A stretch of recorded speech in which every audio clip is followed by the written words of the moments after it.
Welcome to Brain Vision. For this problem on the topic of energy and momentum methods, we are given the total weight of a satellite on Earth to be 250 pounds, and each of its two solar panels weigh 15 pounds. We are told the body of the satellite has a mass moment of inertia about the z-axis to be 6 slug feet squared, and we can model the panels as flat plates.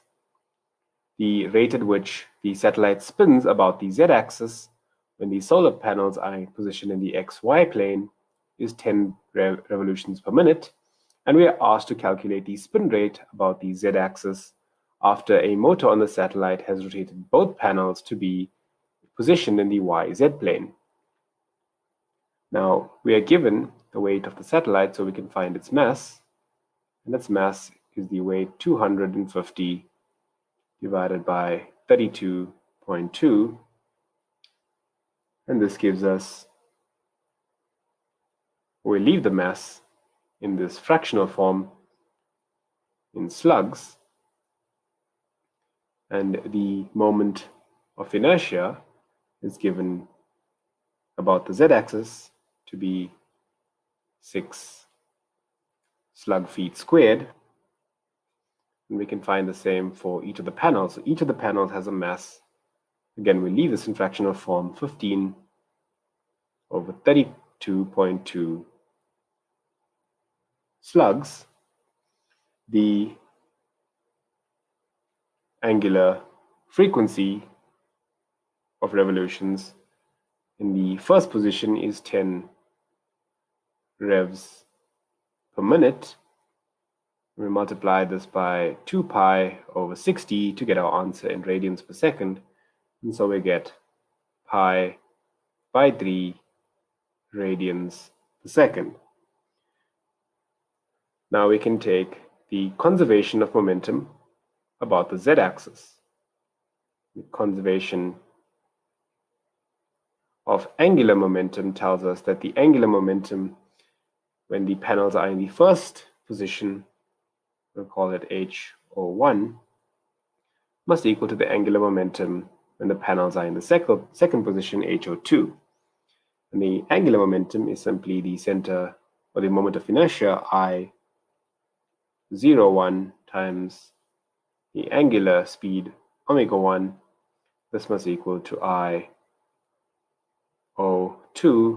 times omega2, which means that the final angular speed, or the spin rate, omega2, which we want to calculate, we can find from the equation I01 divided by I02 times omega1.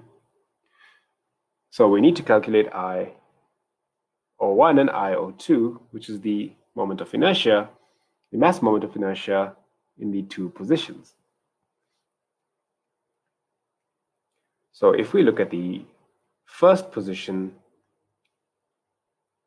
of the panels, we take the mass moment of inertia I01, we get I01 to be the mass moment of inertia for the satellite plus the mass moment of inertia for each panel. So that's 2 times the moment of inertia for each panel in position 1. And this is equal to 6 plus 2 into the average moment of inertia for each panel in position 1 plus the mass of each panel times the distance to the satellite for each panel squared. And so this is equal to 6 plus 2 into 1 over 12 mp into 4 squared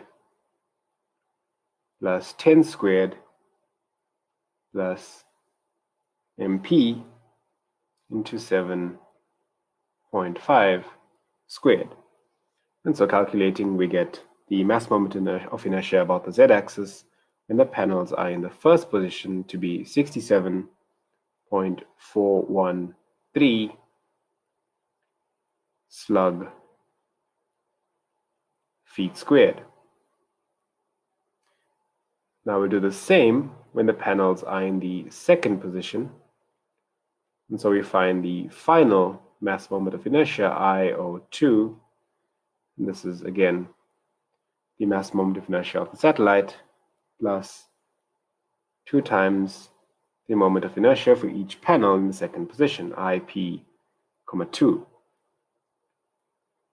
And so this is 6 plus 2 into I bar P2 plus MP dP squared, which is 6 plus 2 into 1 over 12 MP times 10 squared plus the mass of the panel, MP, into 7.5 squared. And so calculating, we get the mass moment of inertia in the second position to be 66.171 slug feet squared. And now with these two values and the equation for the conservation of angular momentum about the z-axis, we can substitute back into that equation, and we find omega-2 that we require to be 10.19 revolutions per minute.